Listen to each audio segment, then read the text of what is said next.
마이코플라즈마 호미니스는 산후 골반염의 위험을 일으킨다. 즉 마이코플라즈마는 태아와 신생아의 감염 질병을 일으킬 수 있다. 이 조산의 원인으로 마이코플라즈마 호미니스가 있을 수 있다라고 설명을 하고 있네요.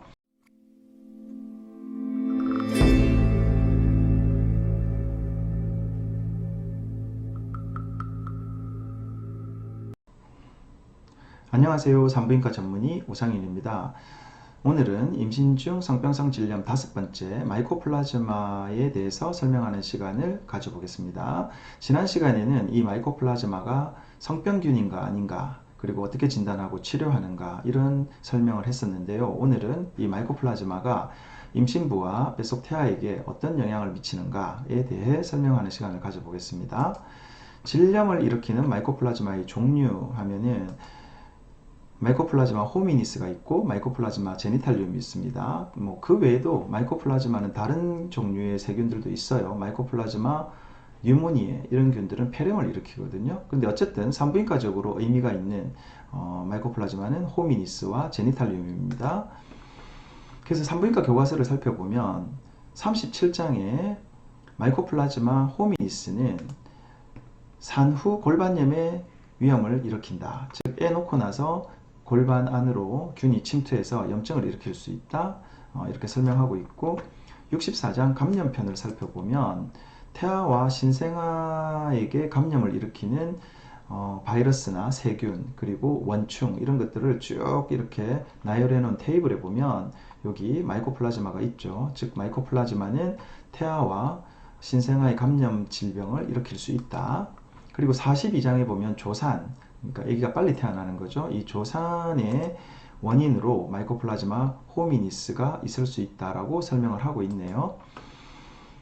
산부인과 교과서 내용은 이렇게 끝나요. 왜 이렇게 간단하냐? 이 지금 현재 편찬되어 있는 25판 교과서를 보면 이게 2018년에 출판이 됐거든요. 그렇다면 출판될 당시에는 2005년, 2010년 이전의 연구 결과들을 정리해서 올려놓기 때문에 그 당시만 하더라도 마이코플라즈마가 임신 중에 어떤 영향을 미치는가에 대한 연구 결과들이 별로 없었다는 얘기예요. 올해 3월 25일 날 26판이 새로 편찬돼서 이렇게 출간이 된다고 하는데, 이것도 사야 되거든요. 한 권에 25만원 좀 하던데. 그래서 이걸 사서 또 내용을 보면 마이코플라즈마 내용이 더 업그레이드 됐는지는 모르겠어요. 그렇지만 별로 없을 것 같아요. 왜냐하면 최근에 한 2015년 이후에 와서야 이 마이코플라즈마와 유리아플라즈마에 대한 임신부의 영향, 이런 것들의 연구 결과가 활발하게 이렇게 발표되고 있는 실정이라서 제 생각에는 27판 정도 가야 어떤 마이코플라즈마에 대한 어떤 풍부한 내용이 이렇게 실리지 않을까. 그러면 이제부터는 교과서 외적인 내용을 한번 살펴볼게요.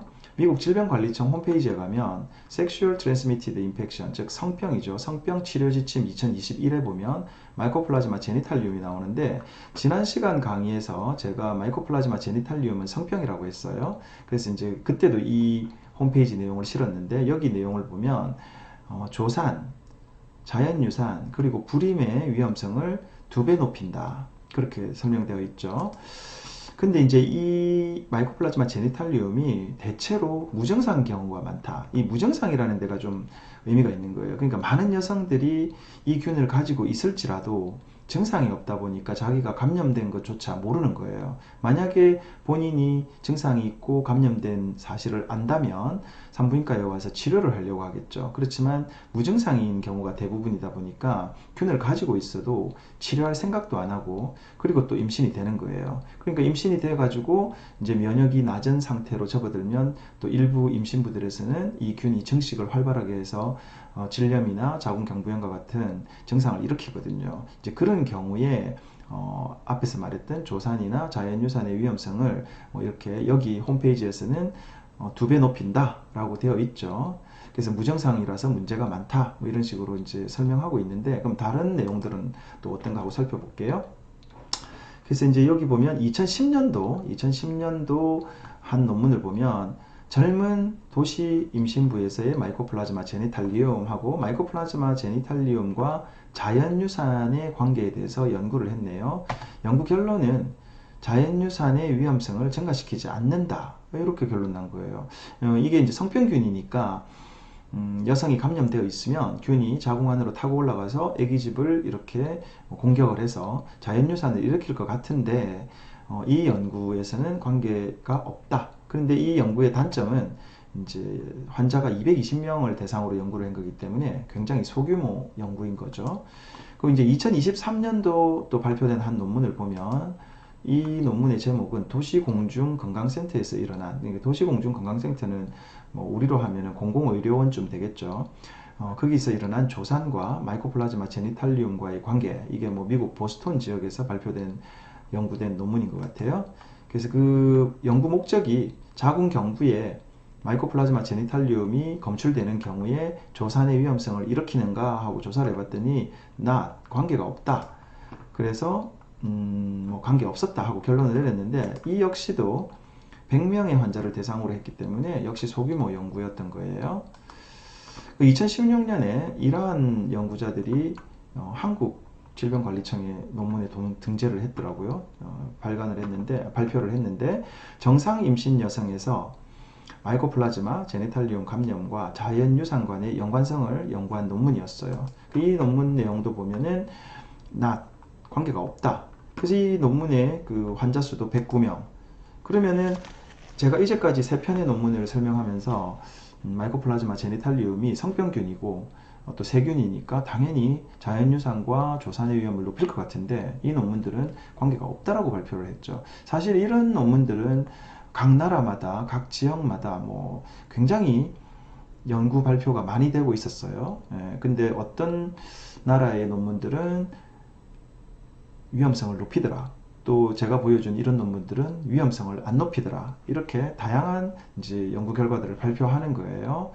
그럼 이제 다음 논문을 살펴보면 2014년 스위스에서 발표된 내용이네요. 제목을 보면 성기 마이코플라즈마가 검출되는 임신 후기 여성들, 그러니까 임신 전기가 아니라 임신 후반기 여성들을 치료하는 것, 즉 항생제로 치료를 했더니 조기 진통과 신생아 합병증들을 감소시키더라 하는 제목의 논문이었어요. 이 논문에서 거론되는 세균이 마이코플라즈마 호미니스, 그 다음에 유레아플라즈마 유레아라이티컴, 유레아플라즈마 파붐, 요 균들인데 어떻게 연구를 했냐면 임신 25주와 37주 임신부 5,377명을 대상으로 검사를 했을 때 균 양성자가 있고 균 음성자가 있을 거 아니에요. 그리고 이제 균 양성자는 치료를 했고 항생제로, 이제 균 음성자는 균이 없으니까 치료를 안 하고 관찰만 한 거예요. 그래서 그 결과를 비교한 거죠. 근데 이 연구 논문이 많은 뭐 한계점은 있지만 앞에 논문들하고 조금 다르게 이 환자 대상군이, 관찰 대상군이 2200명 이상으로 굉장히 많다. 이 연구들은 항상 그 대상군들이 환자 수가 많으면 좀 더 신뢰가 높은 그런 연구 결과가 되는 거거든요. 요약을 해보면, 그래서 임신 25주, 37주 5,000명 이상의 임신부들에게서 검사를 했고, 이제 증상이 있는 사람들, 그리고 그 검사에서 양성인 경우 2,259명을 클린다마이신이라는 항생제로 치료를 했다.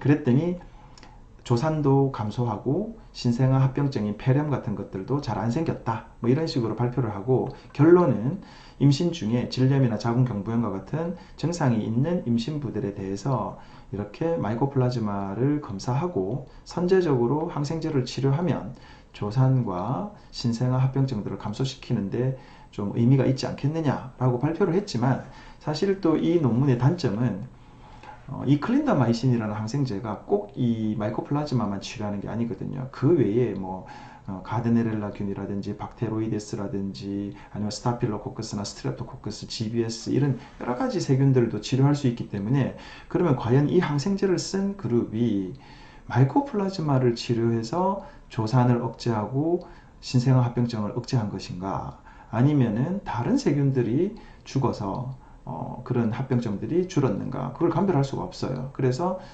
그런 것들을 감별하기 위해서 추가 연구가 필요하다 하면서 이제 결론을 맺는 논문이었어요.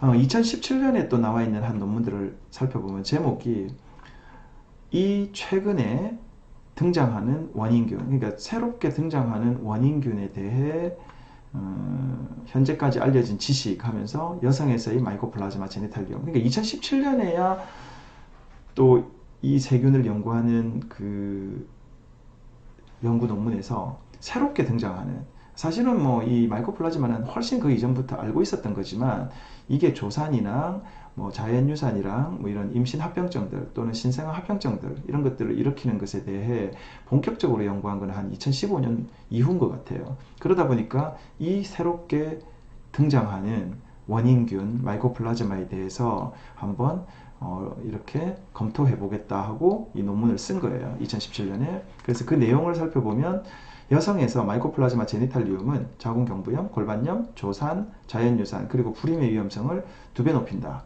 아까 그 질병관리청 CDC 2021년 성병 그 치료 지침에 나와 있던 내용이죠. 그러니까 결국 미국 질병관리청이 이 논문을 인용한 거예요.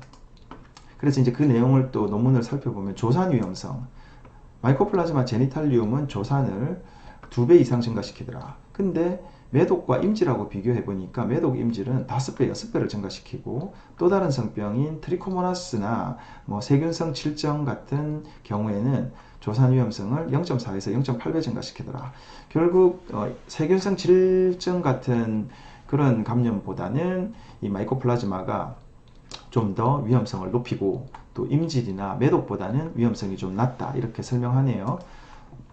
그 다음에 마이코플라즈마 제니탈리움은 인구 전체 유병률, 즉 전체 여성에서 볼 때는 감염되는 비율이 낮아서 모든 임신부에게 일괄 검사를 하는 것은 논란이 많다. 즉 감염되는 여성이 별로 없는데 모든 여성을 대상으로 이 균에 대해서 검사를 하는 것은 굉장히 비용 소모적이겠죠. 특히 미국 같은 경우는 이런 검사를 하는 경우에 진료비가 굉장히 비싸지거든요. 우리나라야 뭐 임신부 대상으로 하면 몇천 원도 안 되는 그런 그 비용을 내지만 미국 같은 경우는 뭐 몇십만 원에서 몇백만 원까지도 이렇게 검사 비용이 나오니까 과연 이런 그 감염이 많이 일어나지 않는 세균에 대해서까지 일괄적으로 검사를 해야 되는가? 그것은 좀 문제가 있다. 이렇게 얘기를 하고, 다만 이제 고위험 여성을 대상으로 검사를 해서 조산이랑 양수 파열이랑 뭐 신생아 합병증이랑 이런 것들을 감소시키는 데는 좀 의미가 있을 테니까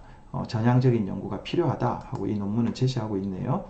논문은 계속 자연유산의 위험성도 설명하고 있는데 이런 상당한 이질적인 결과에도 불구하고, 즉 이런 상당한 이질적인 결과라는 것은 제가 앞에서 설명한 대로 어떤 논문들은 자연유산의 위험성을 높이지 않는다라고 결론을 내렸고 어떤 또 연구 논문들은 자연유산의 위험성을 높이더라. 그런 논문들이 굉장히 많거든요. 각 나라별로, 각 지역별로. 근데 이런 이질적인 결과에도 불구하고 메타 분석은, 그러니까 그 논문들을 심사 분석해 보니까 이 마이코플라즈마는 자연유산의 위험성을 80% 정도 증가시키더라. 이렇게 결론 내리네요. 그럼 향후 필요한 과제는 마이코플라즈마 제니탈리움이 잘 걸리는 여성들, 그 다음에 고위험 그룹, 그러니까 이전에 뭐 자연유산이나 아니면은 조산이랑 양수가 파열됐다든지 이런 경험이 있는 고위험 여성들에게는 좀 전향적이고 대규모의 연구가 필요하지 않겠느냐. 즉 아직도 마이코플라즈마와 임신부에 대한 어떤 결론은 내려지지 않았다는 얘기예요. 그럼 이렇게 결론이 내려지지 않은 상황에서 현재 산부인과는 어떻게 이 마이코플라즈마에 대해서 대응하는가 하고 요약을 해보면 1. 마이코플라즈마는 비임신 여성에서 자궁경부염, 골반염, 요도염 등을 일으키나 무증상적인 경우가 많다. 이제 무증상인 경우가 많으니까 이건 좀 속수무책이죠, 약간은. 그 다음에 마이코플라즈마는 임신 여성에서 조산과 자연유산의 위험성을 높일 수 있다. 높인다가 아니고 높일 수 있다. 그 다음에 마이코플라즈마는 산후 골반 감염의 위험성을 높인다. 그 다음에 마이코플라즈마는 태아와 신생아 감염과 합병증을 일으킬 수 있다. 그 다음에 임신 중에 마이코플라즈마는 일괄 검사하지는 않는다. 그리고 임신 중에는 유증상, 즉 증상이 있는 임신부들에 대해서는 검사를 하고 만약에 감염이 검출이 되면 관련 항생제를 써서 치료를 한다. 이렇게 정리하시면 되겠네요. 마이코플라즈마가 임신 중에 미치는 영향, 그리고 치료 지침, 현재 산부인과에서 어떻게 치료하고 검사하고 대응하는가에 대해서 오늘 설명하는 시간을 가져보았습니다. 오늘 강의는 여기서 마치겠습니다.